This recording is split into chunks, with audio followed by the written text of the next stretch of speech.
R96, the KZIM. KSIM morning meeting begins And QID. now.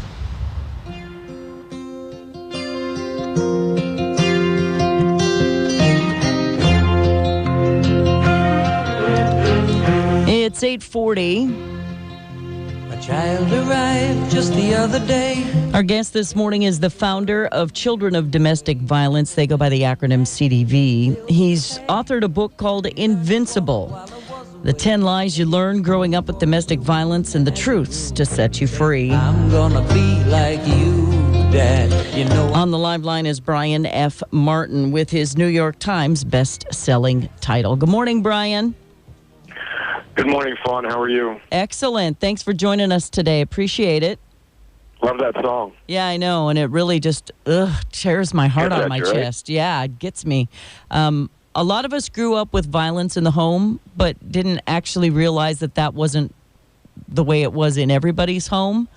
And I think almost 2 generations ago now for me, because my kids decided to make me a grandmother when I was in my 30s. But so we elevated quickly, Brian. But I see the domestic violence thing getting worse instead of better. You know, I think the most important thing is what you just said, which is, you know, so many people grew up in homes where they were living with domestic violence as children, but we didn't know what to call it.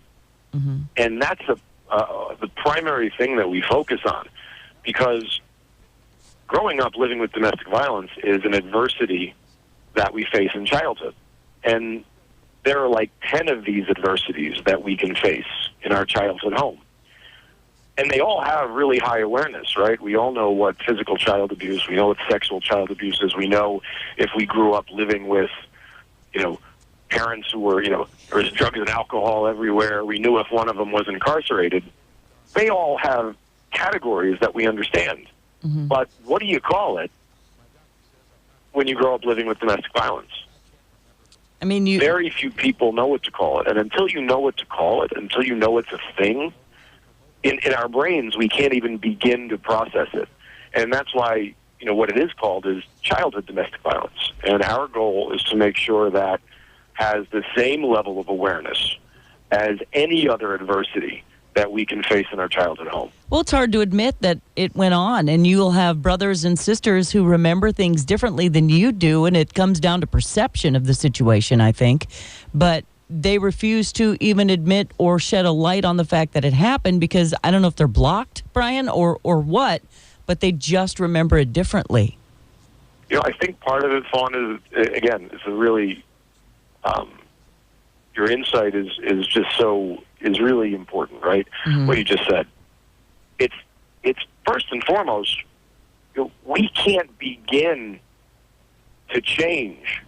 You know, 80% of change is just awareness, right? Mm-hmm. So the reason why people remember it so differently is because they don't even know it's a thing.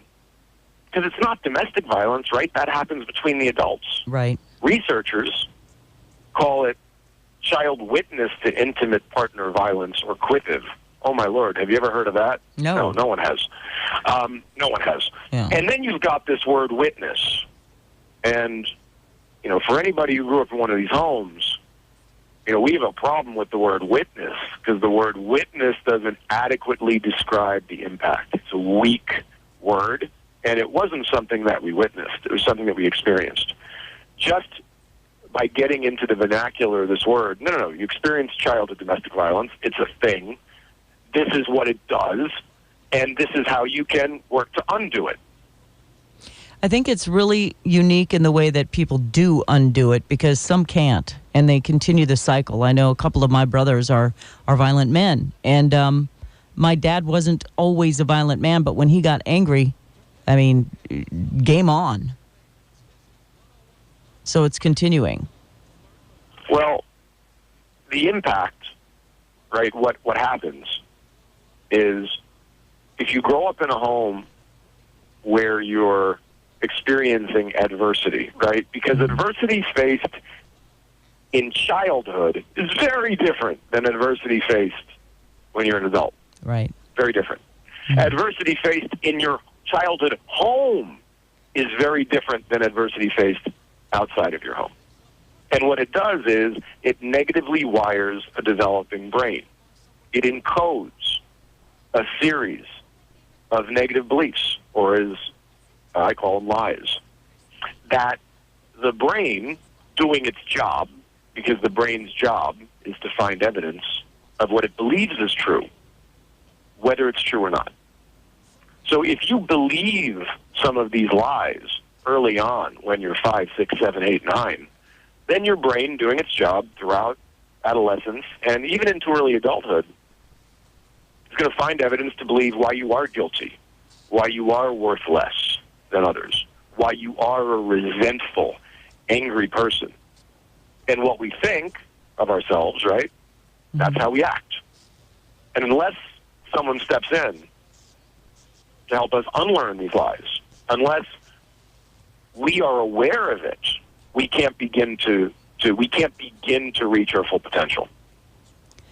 In his book Invincible, is it your story? I mean, I know you talk a lot about the topic, and as a founder of Children of Domestic Violence, did you go through all of this as a child? Yeah, I mean, I grew up in one of these homes. My mother grew up in one of these homes. My grandmother, grandfather, mother's boyfriend, everybody grew up in one of these homes. There are about 40 million adults in this country who grew up in one of these homes. It's like more people grew up in these homes than we could even imagine. There are 15 million kids, like I was, right, back in the day, who are growing up in these homes right now. And more than half of these kids are being raised by, guess who? Single moms. You said it earlier, right? Mm-hmm. Parents who were just a generation prior, these same kids. Right. So, yeah, I grew up with it and really was trying to figure it out. And that's where this book came from.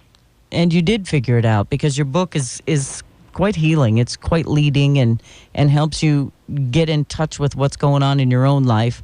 And domestic violence is not just always in the home either. It can be in dating situations. It can be in bullying situations. I mean, it happens a lot in a lot of different ways.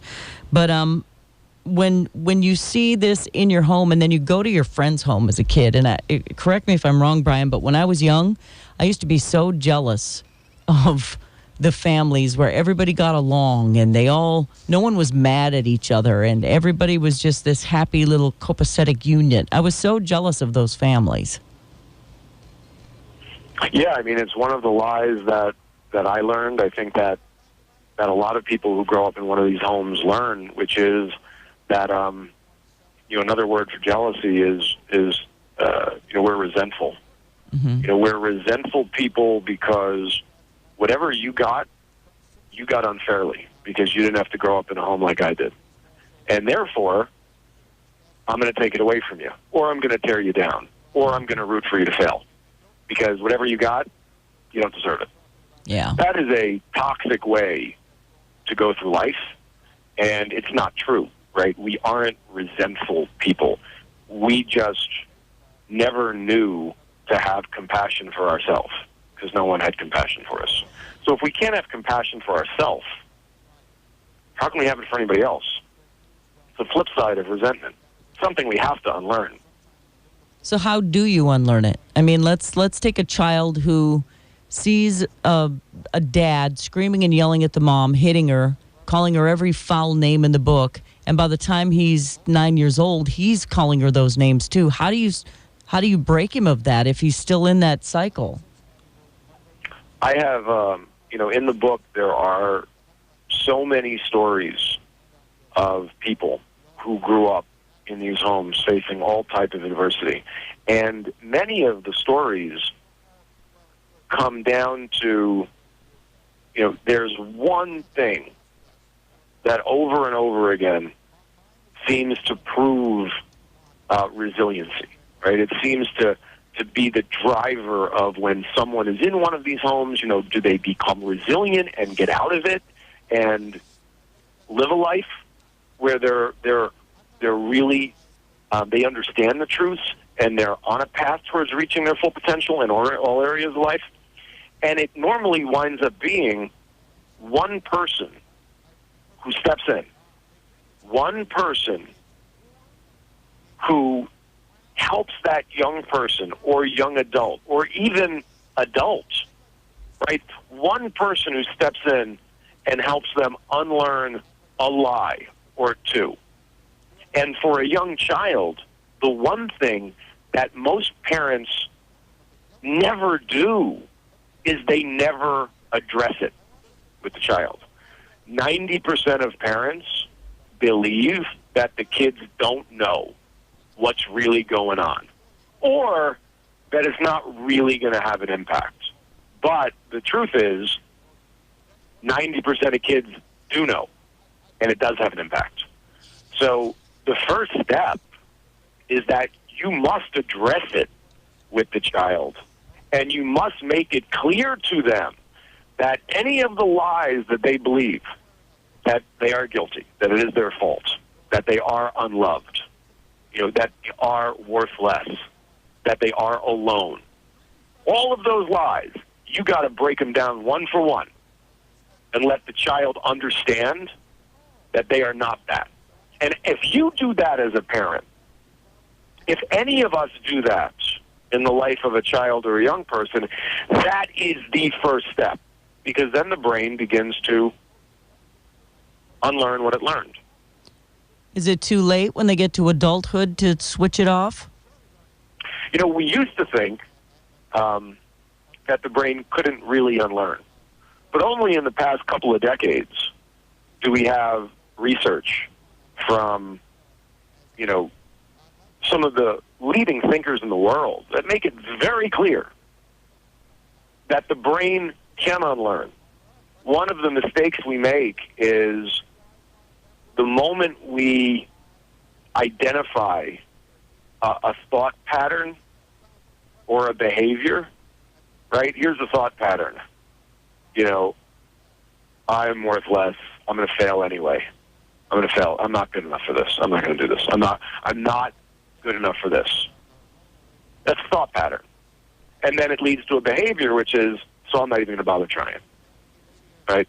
That's something I'd want to change, because that thought pattern and behavior sucks. That's not going to lead us to where we want to get in life. Mm-hmm. So the biggest mistake we make is, all right, I'm not going to do this anymore. And the biggest mistake we make is the moment we do it again, because there's no way we're not going to do it. We can't just flip a switch and all of a sudden not think this and not do that. Then we make this tragic mistake. We go, you know what? That's just how I am. Forget it. Not even going to bother anymore. And what we don't realize is that just by identifying that the action or the thought that we just took is not who we are, just by identifying that, it literally begins to unlearn. The pattern in the brain literally begins to change. So we can't quit. We must be vigilant. We must persevere. We must keep at that, even at times when we believe we're failing. Because from a brain standpoint, we're not failing. And this is all new information. It's just come around in the past couple of decades. Who's there to teach us this? It's very upsetting. And I think about the cycle of the whole thing, Brian, because there are so many young men who watched abuse or were abused and then are growing up to do it themselves. And oftentimes they blame it on the situation prior when they do have a choice to make. And they say that they're so angry that they black out, that they don't remember what they do, therefore you should forgive them. But is there a way to make the cycle stop? Can one person make a big enough difference to stop it for an entire family? We have to keep in mind, right, that, let me ask you this question. What's the best predictor of whether someone will get lung cancer? Smoking, probably. Smoking, or being around smoke. Everybody knows that. Do you want to know what nobody knows? What's the best predictor of whether you'll be in a domestically violent relationship? If one whether of you already was. Whether or not you grew up living with it. Right. Right? But yet, all of the messaging around domestic violence, nobody talks about that. Mm-hmm. Could you imagine the the lung cancer society not talking about don't smoke? But yet, we've got a whole industry that's talking about, how do we stop this?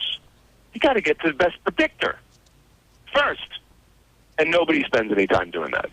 So the best predictor is whether or not you grew up living with it. And I'll tell you one other thing that very few people will ever tell you and very few people will ever share verbally from the standpoint of a young man who grows into a man. If you grew up and you couldn't protect the woman who's most important to you in life when you're young, which is your mother, if you can't protect the person who created you and you watch her get hurt night after night and you can't do a thing about it and you know it's coming again, what kind of man are you? What does that say about you? How weak are you? How much do you really have control over? What is predictable? And you know what? As I get to be older, I got to get control over something. Because I never had it when I was little. And until we begin to understand that, and until we begin to speak to men in that way, not in a way where we have commercials that come on and say, I'm going to judge you and know more. You have no clue what I saw and grew up with. Why don't you speak to me in a way where I can understand it? Until that happens, we're not going to see change. The book is Invincible. But when it does, we will. The book is Invincible, 10 Lies You Learn Growing Up with Domestic Violence and the Truths to Set You Free. Is it available everywhere as a bestseller? I can't say I'm everywhere, but I do see it in lots of places, and I know it's on Amazon, and I know it's, we just finished recording the audiobook, which is, some people really like the audiobook because they're just able to sit back and take in the information in kind of a more passive way, which some people like. Yeah. But yes, definitely Amazon is on there, and it's in most bookstores. You can also go to cdv.org to learn more about Brian's foundation. Brian Martin, thank you for your time today. You're very insightful. Thank you, Faune. Wonderful work. Please continue it. Okay, bye-bye now.